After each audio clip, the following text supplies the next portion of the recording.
Gak. Evander gak mau ikut les begituan. Kalau begitu kamu harus bisa dong. Jangan kaku dan terlalu beku sama istri. Mana istrimu cantik? Jangan dianggurin. Iya bu. Pokoknya ibu dan bapak pesan cucu yang lucu-lucu. Cetak yang banyak. Emang adonan dicetak. Ibu Sucita tertawa. Evander memang harus diajarin biar paham. Dia gak pekaan. Beda sama suaminya yang romantis. Evander terdiam. Dia memikirkan ucapan ibunya tadi. Telepon dari siapa mas? Tanya Sabrina. Ibu, jawab Evander. Sabrina berbaring di atas ranjang. Evander terlihat tegang. Ibu ngomong apa mas? Sabrina bertanya. Evander bingung untuk menyampaikannya. Sabrina akan tertawa kalau tahu ibunya menyuruh mereka honeymoon. Ibu menyuruh kita mancing, jawab Evander. Mancing? Sabrina heran. Evander mendekat. Dia berbaring di samping Sabrina. Iya. Mancing di Bali, jawab Evander. Sabrina terlihat heran. Ngapain mancing jauh-jauh ke Bali? Di sini juga ada tempat pemancingan, ucap Sabrina. Bukan mancing ikan, sahut Evander malu-malu sambil melirik Sabrina. Terus mancing apa? Tanya Sabrina menatap suaminya. Mancing cewek, jawab Evander. Tiba-tiba Sabrina terlihat kesal. Dia membelakangi Evander. Kau kenapa? Tanya Evander. Dia heran mood wanita yang berubah-ubah. Tadi sengaja menggoda sekarang malah ngambek. Mancing sana ke Bali. Biar dapat cewek banyak, jawab Sabrina. Dapat cewek banyak. Evander bingung sendiri. Sabrina cemberut. Ada istri tapi mikirin cewek lain. Ngapain ke Bali? Di sini juga banyak ceweknya, ucap Evander. Sabrina makin kesal. Dia mengepalkan tangannya. Ibu menyuruh kita honeymoon, ucap Evander. Sabrina tercengang mendengarnya. Dia berbalik menatap Evander. Honeymoon, ucap Sabrina. Iya. Bapak dan ibu ingin kita punya anak, sahut Evander. Sabrina terdiam. Wajah cantiknya berubah sendu. Hubungan kita kan mau berakhir, mas. Sepertinya mereka harus tahu itu, ucap Sabrina lalu membelakangi Evander lagi. Laki-laki tampan itu dilema. Bercerai atau tidak? Abian. Azam menghampiri Abian yang sedang berada di toko buku yang sama. Mas Azam, sahut Abian senang sekali bertemu Azam di sana. Mereka berdua berjabat tangan lalu mengobrol sambil melihat-lihat buku yang ingin dibeli. Mas masih suka baca buku? Tanya Abian. Tidak ada kata berhenti untuk membaca. Apalagi banyak ilmu yang kita bisa dapatkan, jawab Azam. Abian mengangguk. Azam mengambil satu buku yang membuatnya tertarik. Buku tentang ilmu pengetahuan. Mas belum nikah? Tanya Abian. Belum. Masih menunggu jodoh, jawab Azam. Sampai saat ini dia belum bertemu dengan wanita yang mampu menggetarkan hatinya. Abian tahu Azam bukan tipe laki-laki yang mudah jatuh cinta. Kamu sendiri? Sudah ada? Tanya Azam. Kemarin ayahnya bilang Abian belum menikah tapi tidak tahu apa sudah punya calon atau belum. Belum. Masih menunggu cinta pertama, jawab Abian. Azam menoleh ke arah Abian. Cinta pertama sang pengacara itu adiknya Sabrina. Jangan menunggu seseorang yang sudah ada pasangannya nanti kamu patah hati, ucap Azam. Dia menghormati perasaan Abian tapi dia tidak ingin Abian menunggu Sabrina yang jelas-jelas sudah menikah. Abian tertawa kecil mendengarnya. Mas belum tahu ya kalau Sabrina dan Evander ingin bercerai? Tanya Abian. Apa? Azam terkejut mendengarnya. Sabrina dan Evander ingin bercerai. Tanya Azam memastikan apa yang dia dengar tidak salah. Iya. Sebenarnya aku tidak berniat menceritakan ini pada Mas Azam. Tapi aku kasihan pada Sabrina, jawab Abian. Maksudnya apa Abian? Tanya Azam. Abian mengajak Azam duduk di kursi yang ada di sana untuk membicarakan masalah ini. Keduanya pun duduk berhadapan. Azam terlihat khawatir dengan adik kesayangannya. Aku ini pengacara yang ditunjuk Sabrina untuk mengurus proses perceraiannya dengan Evander. Seharusnya aku diam saja karena Sabrina pasti akan memberitahu pada keluarganya. Tapi ternyata aku lihat Sabrina masih merahasiakan semua ini. Aku tidak bisa tinggal diam karena Evander sudah keterlaluan, ujar Abian. Keterlaluan seperti apa? Tanya Azam.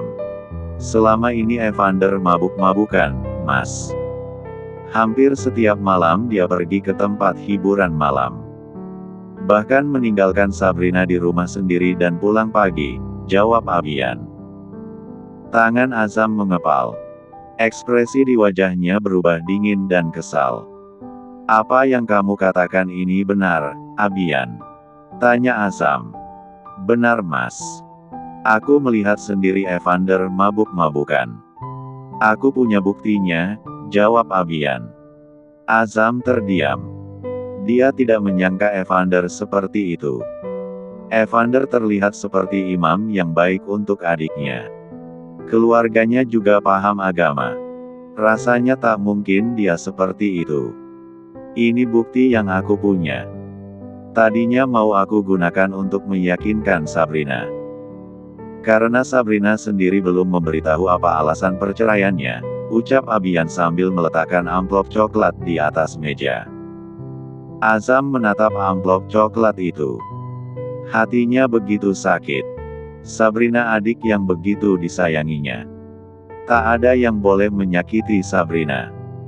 Dia sendiri memperlakukan Sabrina layaknya seorang putri. Begitu lembut dan penuh kasih sayang. Dia selalu menjaga adiknya selama ini. Tapi kenapa orang lain yang menjadi suaminya justru menyakiti Sabrina? Azam membuang nafas gusarnya. Dia mengambil amplop di atas meja. Membuka amplop itu dan mengeluarkan foto di dalamnya. Astagfirullahaladzim, ucap Azam menatap foto di tangannya. Dia tidak menyangka Evander seorang pemabuk. Azam menyeka wajahnya. Evander yang terlihat seperti orang baik di depannya ternyata menyimpan rahasia yang begitu besar. Kamu dari mana, Van? Dari kajian, Mas. Kajiannya apa? Minuman keras. Azam teringat obrolannya dengan Evander yang waktu itu pulang ke rumahnya. Dia sama sekali tidak tahu kalau Evander ternyata baru pulang dari tempat hiburan malam bukan dari tempat kajian. Kata temannya Evan, sudah lama Evan mabuk-mabukan. Dari zaman SMP sampai sekarang. Sepertinya juga karena masalah ini Sabrina ingin bercerai darinya, ucap Abian. Azam terlihat kecewa pada Evander. Dia menitipkan adik kesayangannya tapi ternyata dia menitipkan pada orang yang salah. Evan, ucap Azam. Dia tidak bisa membayangkan seperti apa hancurnya Sabrina memiliki suami seorang pemabuk. Maaf ya Mas. Aku tidak bermaksud untuk memperkeruh keadaan. Tapi aku tidak terima wanita sebaik Sabrina disakiti, ujar Abian. Azam mengangguk. Aku justru berterima kasih padamu, Abian. Kalau kamu tidak memberitahuku, aku tidak akan pernah tahu semua ini. Mungkin sampai kapanpun Sabrina akan menyimpannya sendirian, sahut Azam.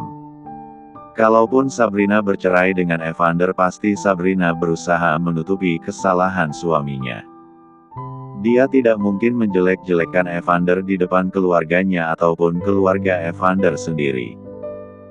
Dia tahu sifat Sabrina seperti apa. Abian mengangguk. Dalam hati kecilnya dia tertawa. Akhirnya dia punya kesempatan untuk menjatuhkan Evander dan kembali pada Sabrina. Kamu mau kemana Mas? Sabrina bertanya melihat Evander terlihat rapi dengan setelan jas berwarna hitam. Mau ketemu pengacaraku, jawab Evander. Sabrina terdiam menatapnya. Kamu juga mau mengurus perceraian kita? Tanya Sabrina. Sepertinya hubungan mereka memang sudah di ujung batas. Tinggal menunggu hari mereka akan berpisah. Evan terdiam sesaat. Seakan perceraian hal yang tidak dia inginkan. Dia tidak benar-benar ingin bercerai. Tapi terkadang egonya yang sulit untuk dikendalikan. Kamu dengan hidupmu dan aku dengan hidupku, jawab Evander. Dia tidak akan bisa hidup seperti Sabrina. Meski dipaksakan sekalipun mereka tetaplah berbeda.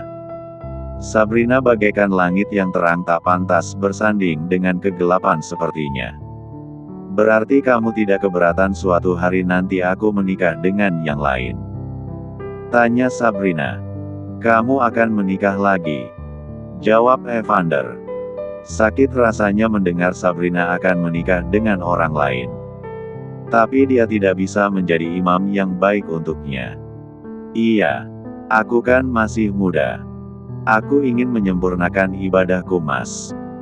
Memiliki seorang imam dan keluarga kecilku sendiri, jelas Sabrina. Secepat itu kamu melupakanku? Tanya Evander kesal. Dia terprovokasi dengan ucapan istrinya. Aku tidak ingin sendiri. Aku butuh pendamping, jawab Sabrina. Abian yang akan menjadi pendampingmu? Tanya Evander. Mungkin. Atau orang lain. Siapapun yang penting dia bisa menjadi imamku dan. Jawab Sabrina lalu berhenti sesaat. Dan apa? Tanya Evander. Dia takut kehilangan. Membuatku hamil. Sabrina memegang perut datarnya. Evander terlihat kesal mendengarnya. Dia memperhatikan Sabrina yang sedang mengelus perutnya. Di sini akan ada buah cinta kami. Aku akan melahirkan anak-anaknya. Menjadi ibu dan istri untuknya. Setiap hari aku tidak akan kesepian lagi. Ada dia yang menghangatkanku. Memberikan aku nafkah batin yang kuinginkan. Setiap malam, sambung Sabrina diiringi senyuman manis. Tiba-tiba Evander menarik Sabrina. Menjatuhkan Sabrina di atas ranjang. Mas. Sabrina terkejut dengan sikap Evander yang sedikit kasar padanya. Kamu berpikir untuk menggantikanku? Ucap Evander. Iya. Memang kenapa? Aku butuh suami, sahut Sabrina. Evander tertawa mendengarnya. Kamu bermimpi dia akan bermesraan denganmu. Menghangatkanmu, dan menanamkan buah cinta padamu. Ucap Evander dengan tatapan tajam sambil memegang kedua tangan Sabrina. Iya. Dia suamiku. Sudah seharusnya kami melakukan itu, sahut Sabrina. Jadi tujuanmu menikah karena ini? Balas Evander. Iya. Aku butuh nafkah batin, Mas. Dan kamu tidak pernah memberikannya. Tentu aku akan melakukannya dengan suamiku nanti, jawab Sabrina. Evander semakin terprovokasi dan marah mendengar ucapan Sabrina. Sebelum dia menyentuhmu, aku akan menyentuhmu lebih dulu, Sabrina. Tidak akan kubiarkan dia menyentuhmu. Pekik Evander. Memang kamu berani menyentuhku. Menciumiku saja kamu takut, sahut Sabrina. Evander marah. Dia mencium Sabrina. Melakukan apapun yang dia inginkan tanpa peduli. Sabrina menjerit dan berusaha melepaskan diri. Hentikan, Mas. Sabrina tak ingin disentuh hanya karena Evander marah. Kamu begitu ingin nafkah batin kan?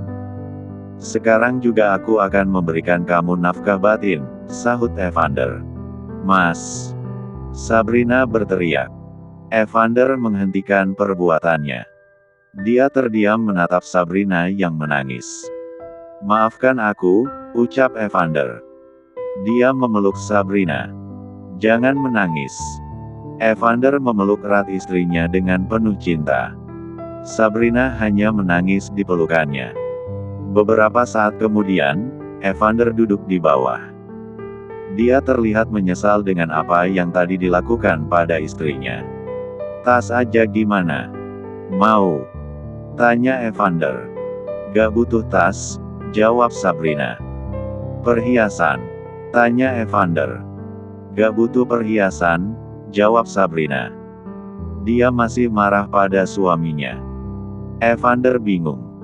Tadi dia memang terbawa emosi. Dia tidak bisa membayangkan Sabrina disentuh laki-laki lain. Kamu mau apa, sayang?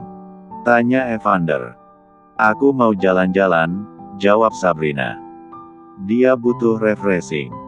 Mungkin penat di dadanya hilang. Evander tercengang dengan permintaan istrinya. Jalan-jalan.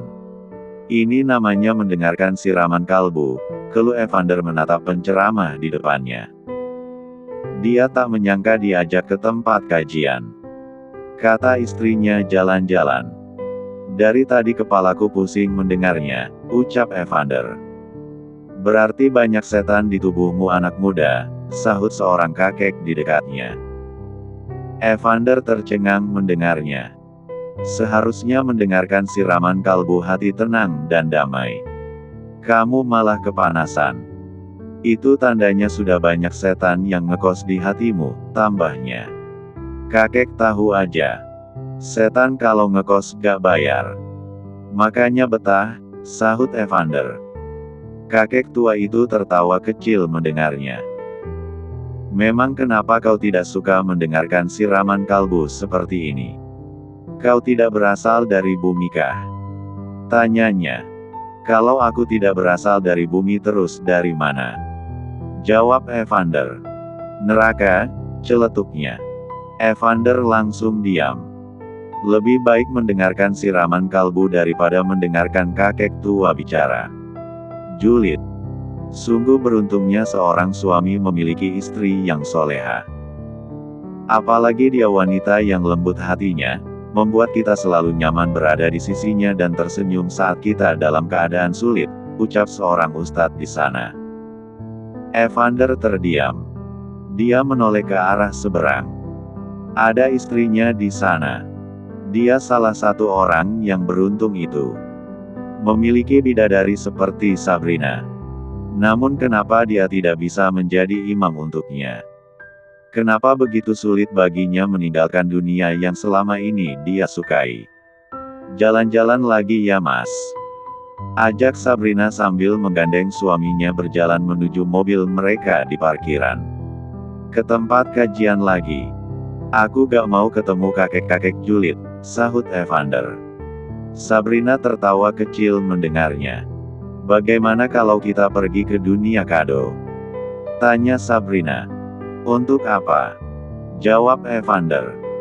Aku ingin membeli kado untuk temanku yang baru melahirkan, mas. Sabrina belum sempat membeli kado untuk temannya itu. Evander pun setuju menemani Sabrina pergi ke dunia kado. Di sana ada banyak barang.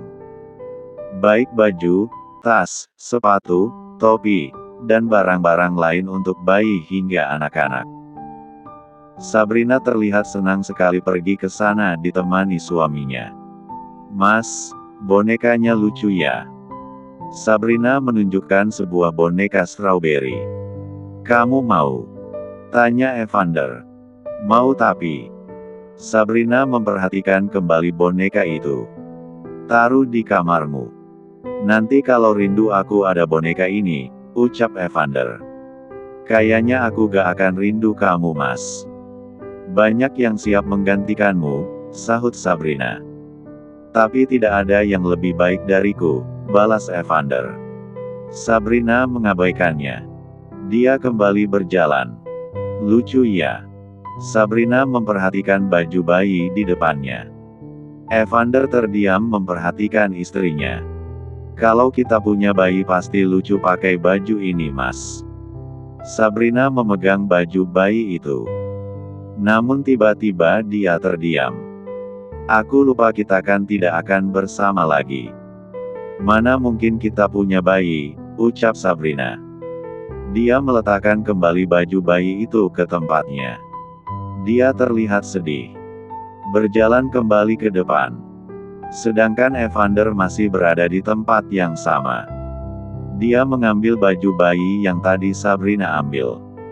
Dia tersenyum tipis memandangi baju bayi itu. Pasti secantik Sabrina, ucap Evander. Bayi perempuannya akan secantik istrinya itu. Evander membawa baju bayi itu. Dia berniat untuk membelinya. Mas, kamu bawa apa? Tanya Sabrina. Baju bayi yang tadi, jawab Evander menunjukkan baju bayi itu pada istrinya. Untuk apa? Tanya Sabrina. Evander terdiam sesaat. Untuk anak kita, jawab Evander.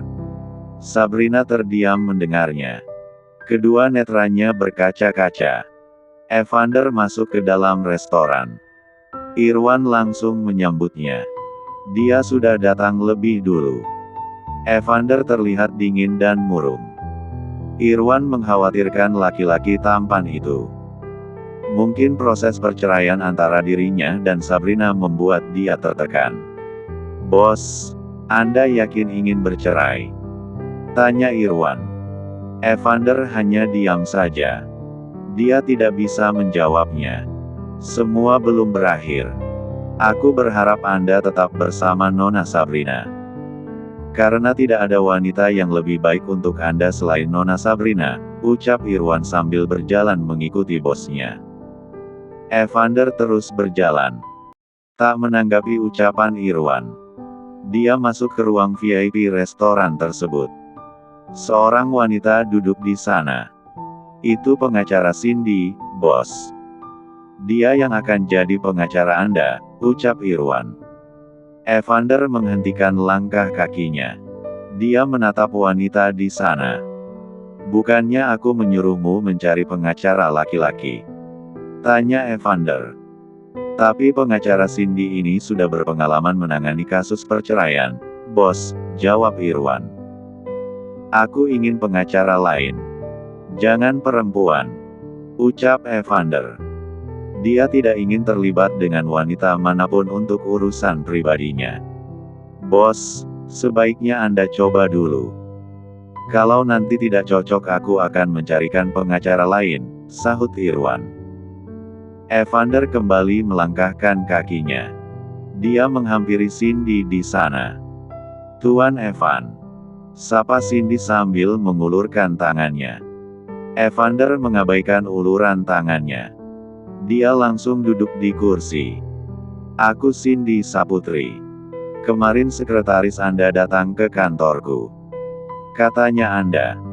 Cindy mulai menceritakan berbagai hal tentang masalah yang saat ini dihadapi Evander. Di sini untuk harta Gono Gini, Anda ingin memberikan lebih dari setengah harta Anda untuk Nona Sabrina, apa itu benar? Tanya Cindy sambil menunjukkan berkas di atas meja. Iya, jawab Evander. Untuk pernikahan yang baru 2 tahun, apa tidak terlalu banyak Anda memberikan harta Gono Gini pada Nona Sabrina?